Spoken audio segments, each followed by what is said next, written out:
محترم حضرات، حضرت ایوب علیہ السلام کا واقعہ مکمل ہو چکا ہے۔ اب جو ہے حضرت یونس علیہ السلام کا واقعہ شروع ہونے والا ہے،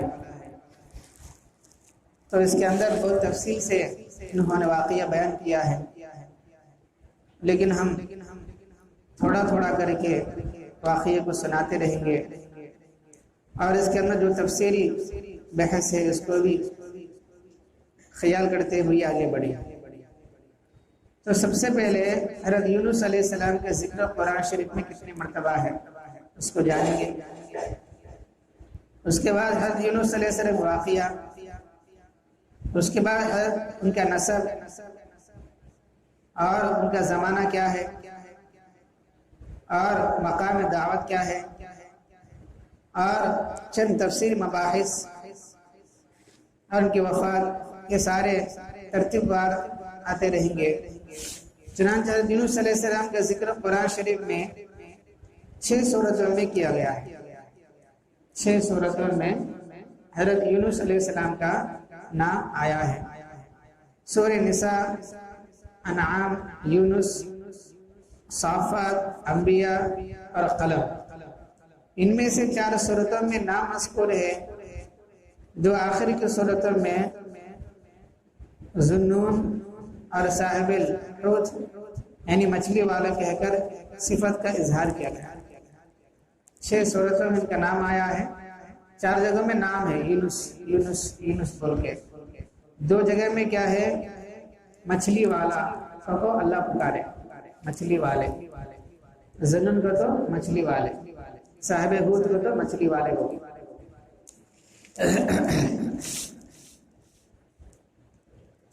تو واقعہ کیا ہے؟ قرآن عزیز کی روشنی میں یونس علیہ السلام کا واقعہ اگرچہ مختصر اور اظہار واقعے کے لحاظ سے صاف اور واضح ہے، مگر بعض تفسیری مباحث نے اس کی جزیات کو معرکۃ الآراء بنا دیا ہے۔ اس لیے مناسب معلوم ہوتا ہے کہ اول آیت قرآنی کا روشنی میں واقعی مفصل بیان کر دیا جائے، اس کے بعد تفصیلی مباحث پر کلام کیا جائے تاکہ واقعی کی حقیقت سمجھ میں مدد مل سکے۔ فرماتے ہیں پہلے واقعہ بیان کریں گے، حضرت یونس علیہ السلام کا کیا واقعہ ہے، ایسا کیسا گزرا ہے۔ اس واقعے کے بیان کرنے کے بعد میں قرآن شریف میں جہاں ان کا واقعیت کے تعلق سے ہے تو اس میں لوگوں کے کیا تفسیر کرتے ہیں، صحیح تفسیر کیا ہے، اس کو بحث کریں گے بول کے فرماتے ہیں۔ واقعہ سنیے بھائی، ایک پیغمبر یونس علیہ السلام کا واقعہ سنیے۔ حضرت یونس علیہ السلام کی عمر مبارک 28 سال کی تھی جب یونس علیہ السلام 20 پر 8 سال کے ہوئے تو اللہ تعالیٰ نے ان کو منصب نبوت پر سرفراز فرمایا، اللہ ان کو نبی بنا دیے۔ یونس علیہ السلام 20 پر 8 سال کی عمر میں نبی بن گئے اور اہل نینوا کی رشد و ہدایت کے لیے معمور کیا۔ یعنی عراق میں ایک شہر ہے نینوا بول کے، عراق میں ایک شہر ہے نینوا بول، ادھر جو اللہ تبارک و تعالیٰ کو نبی بنا کر بھیجے ہے۔ وہاں کتنی آبادی تھی وہ شہر میں اس وقت میں 1 لاکھ، کتنے 1 لاکھ آدمی تھے نینوا میں۔ تو اللہ پاک اس شہر کی طرف یونس علیہ السلام کو نبی بنا کر بھیجے ہے۔ ان کی عمر صرف 20 پر 8 سال کی ہے، بالکل نوجوان ہے۔ حضرت یونس علیہ السلام ایک زمانے تک ان کو سمجھاتے رہے، ان کو دعوت دیتے رہے، توحید کی دعوت دیتے رہے، مگر انہوں نے انکار کیا، نہیں سنا اور سرکشی کے ساتھ شرک و کفر پر اصرار کیے رہے، یعنی شرک کے کام کرتے رہے، کفر کے کام کرتے رہے۔ نبی سمجھاتے رہے کہ لوگوں کلمہ پڑھ لو اور کامیاب ہو جاؤ، قولوا لا الہ الا اللہ تفلحوا، مگر وہ لوگ یونس علیہ السلام بات نہیں سنے۔ ایک جنوبی لاکھ آدمیوں میں سے ایک آدمی بھی سنے نہیں۔ اور گزشتہ نافرمان قوموں کی طرح خدا کے سچے پیغمبر کی دعوت حق کا ٹھٹا کرتے، مذاق اڑاتے رہے۔ جیسے پچھڑ نبیوں کو لوگ ستاتے رہے اور ستائے بھی ہے، مذاق اڑائے، ویسا یونس علیہ السلام کو گاؤں والے اور شہر والے مذاق اڑاتے رہے. تو مسلسل جو ہے ان کی دشمنی بڑھ گئی، مذاق اڑانا بڑھ گیا، تو مخالفت زیادہ ہو گیا. مخالفت زیادہ ہو گیا. ایک آدمی ہے پیغمبر، وہ لوگ پورے گاؤں والے ایک طرف ہے، مخالفت زیادہ ہوگی. تو یونس علیہ السلام قوم سے ناراض ہوئے،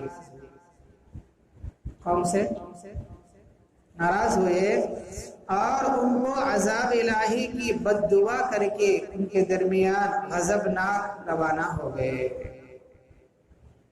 کہ اللہ کا عذاب آیا گیا تمہارے اوپر. کبھی بد دعا دے کو چلے گئے، بد دعا دیکھو. جس آدمی کیا ہے بہت سالوں تک ان کو سمجھاتے رہے بیچارے، لیکن وہ لوگ نہیں مانے تو آدمی کیا ایک دم مایوس ہو جاتے ہیں، بد دعا دے کے چلے جاتے ہیں. تو ویسے یونس علیہ السلام بھی کیا کرے، 1,00,000 لوگوں کو سمجھاتے رہے، بجھاتے رہے نرمی سے گرمی سے، لیکن وہ لوگ نہیں مانے. آخر میں بد دعا دے کے اس گاؤں کو چھوڑ کر چلے گئے. تو ایک ندی ہے فرات بول کے، فرات ایک ندی ہے. فرات کے کنارے پہنچے تو ایک کشتی کو مسافروں سے بھرا ہوا تیار پایا. ایک کشتی نکلنے کے بعد سے تیار ہے، ایک شپ پورا آدمیاں بھر کو ہے. حضرت یونس علیہ السلام کشتی میں سوار ہوئے، انہوں بھی وہ ندی پار ہو کے جانا تھا، انہوں بھی سوار ہوئے. کشتی نے لنگر اٹھا دیا، وہ مطلب آگے چلا دیا. کپڑا ہوتا ہے نا سر، کپڑا کھولنے کا، کپڑا کھول دیا اور چلنا شروع ہو گیا. راستے میں طوفانی ہواؤں نے کشتی کو گھیرا، ایک دم ایسا تیز ہوا آئے کہ ایک دم طوفان جیسا آ گیا تھا، پورے ہوا چاروں طرف سے. جب کشتی ڈگمگانے لگی، اہل کشتی کو غرق ہونے کے یقین ہونے لگا تو اپنے عقیدے کے مطابق کہنے لگے. اب وہ اتنا تیز ہوا طوفانی جیسا، لوگوں کو یقین ہو گیا اب ڈوب جائیں گے. اور لوگ اپنے عقیدے کے مطابق کہنے لگے ایسا معلوم ہوتا ہے کشتی میں کوئی غلام اپنے آقا سے بھاگا ہوا ہے. کیا بولے؟ یہ کشتی میں کون کی؟ اپنے آقا سے ایک جنوں بھاگ گیا غلام. وہ غلام تو ایسا معلوم ہوتا ہے کہ کشتی میں کوئی غلام اپنے آقا سے بھاگا ہوا ہے. جب تک اس کو کشتی سے جدا نہ کیا جائے گا نجات مشکل ہے. اس غلام کو یہاں سے نکالنا پڑے گا، دریا میں ڈالنا پڑے گا. اگر وہ ڈالیں گے تو ہم بچ جائیں گے، اگر وہ اسی میں ہے تو ہم سب ہلاک ہو جائیں گے. وہ لوگ بول لیتے رہے کشتی والے. یونس علیہ السلام نے سنا تو ان کو تنبیہ ہوا، سمجھ میں آگے بات. ارے میں اپنے گاؤں والوں کو چھوڑ کے آ گیا، بد دعا دے کے آ گیا، ابھی اللہ کا حکم آیا نہیں بد دعا دو، گاؤں کو چھوڑ کر چلے جاؤ. اللہ کا کیا بھی حکم آیا نہیں، انہوں اپنی مرضی سے کرے. ایک دم غصہ آیا، بد دعا دے کے چلے گئے. اللہ کے حکم کے انتظار کے بغیر انہوں اس شہر کو چھوڑ دیے. ایک دم کا خیال آیا اللہ تعالیٰ کو میرے نینوا سے وحی کا انتظار کیے بغیر اس طرح چلانا پسند نہیں آیا ہوگا، شاید اللہ مجھ سے ناراض ہوئے ہوگا. میں اللہ حکم کے بغیر میں اس شہر کو چھوڑ کر آیا ہوں. گویا کہ اللہ آقا ہے، میں بھگوڑا غلام ہوں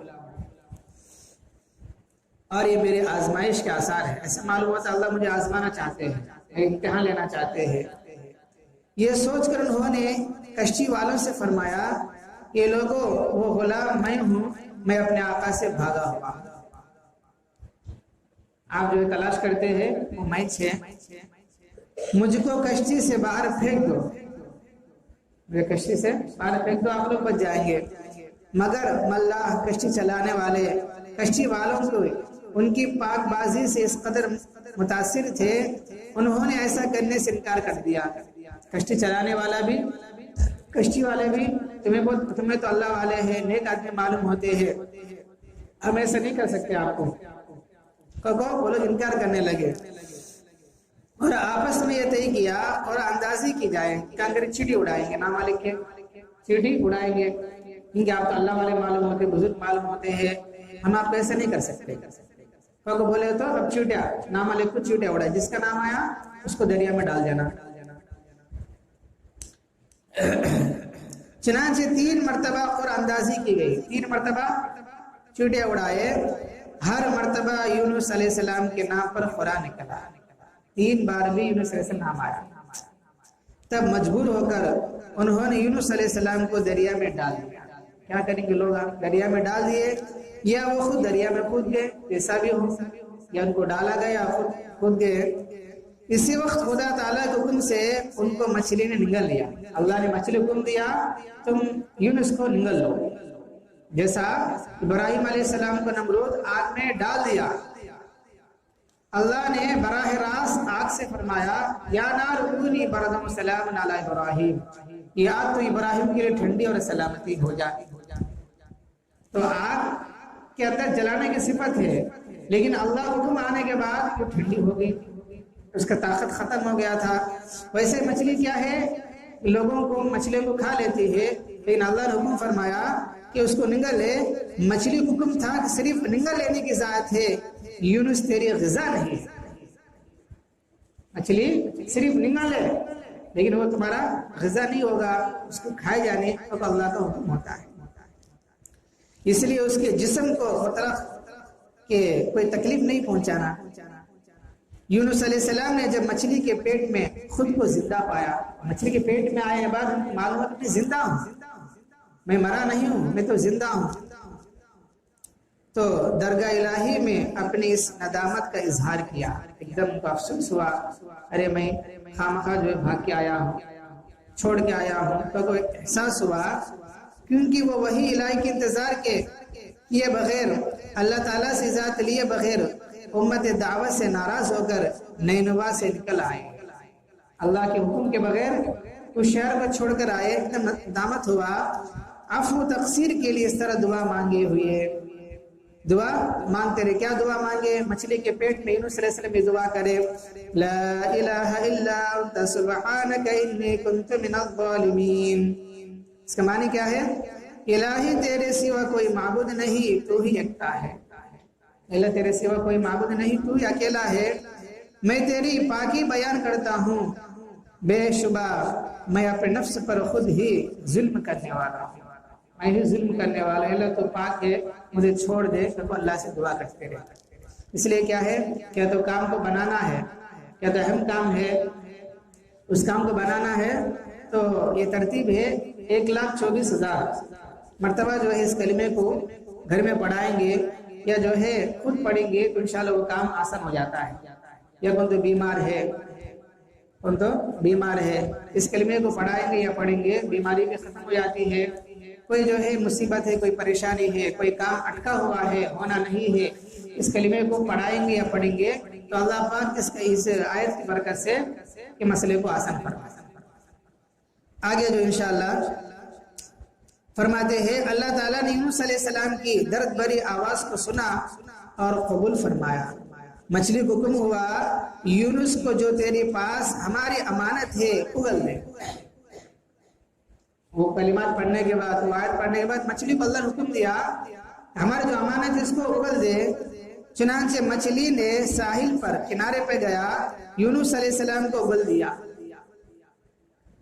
جو اندر ہے باہر آ گئے یونس علیہ السلام۔ اور کیسے تھے؟ حضرت عبداللہ بن مسعود رضی اللہ فرماتے ہیں، مچھلی کے پیٹ میں رہنے کی وجہ سے ان کا جسم ایسا ہو گیا تھا جیسے کسی پرندہ کا پیدا شدہ بچہ ہے، جس کا جسم بے حد نرم ہوتا ہے اور جسم پر بال تک نہیں ہوتے۔ جیسا بھی کوئی چڑیا جو کوئی پرندہ پیدا ہوتا ہے ایک دم نرم ہوتا ہے اور بال بھی نہیں ہوتے، ویسے یونس علیہ السلام نرم ہو گئے، سب بال ختم ہو گئے مچھلی کے پیٹ میں رہنے کی وجہ سے۔ غرض یونس علیہ السلام بہت نحیف کمزور حالت میں خشکی پر ڈال دیے گئے تھے۔ سمجھ رہے بھائی؟ اب آگے انشاءاللہ سبق کی تعلیم بات آئے گی۔ خلاصہ کلام یہ ہے، یونس علیہ السلام عراق میں، ملک عراق میں ایک شہر ہے نینوا بول کے، ادھر جو ہے نبی بنا کر اللہ ان کو بھیجا ہے۔ وہاں جو ہے 1,00,000 لوگ تھے، لیکن ان کو سمجھاتے رہے، دعوت دیتے رہے، آخر میں وہ لوگ نہیں مانے۔ اب اللہ کے حکم کے بغیر انہوں اس شہر والوں کو بددعا دے کر چلے گئے۔ جانے کے بعد اللہ کا حکم آیا، اللہ ان کو آزمایا تو وہ جو ہے مچھلی کے پیٹ میں چلے گئے تھے۔ تو اس کے بعد اللہ پاک ان کو مچھلی کے پیٹ سے باہر بھی کر دیا۔ لیکن وہ کمزور تھے اور بہت ہی جو ہے دبلے پتلے ہو چکے تھے. اب آگے کیسا انہوں کام ہوا اور وہ قوم والے سب کیا مسئلہ ہوا، سبا کی تعلیم بات آئے گی. اللہ تعالیٰ سے دعا ہے اللہ پاک ہم سب کو عمل کی توفیق عطا فرمائے. الحمد لله رب العالمين. اللهم أنت السلام ومنك السلام تباركت يا ذا الجلال والإكرام. ربي عني على ذكرك وشكرك وحسن عبادتي. لا إله إلا الله وحده لا شريك له، له الملك وله الحمد وهو على كل شيء قدير. اللهم لا مانع لما أعطيت ولا معطي لما منعت ولا ينفع ذا الجد منك الجد. أصبحنا وأصبح الملك لله رب العالمين. اللهم إنا نسألك الخير من هذا اليوم وفتحه ونصره ونوره وبركته وهداه، ونعوذ بك من شر ما فيه وشر ما بعده. سبحان ربك رب العزة عما يصفون وسلام على المرسلين والحمد لله رب العالمين.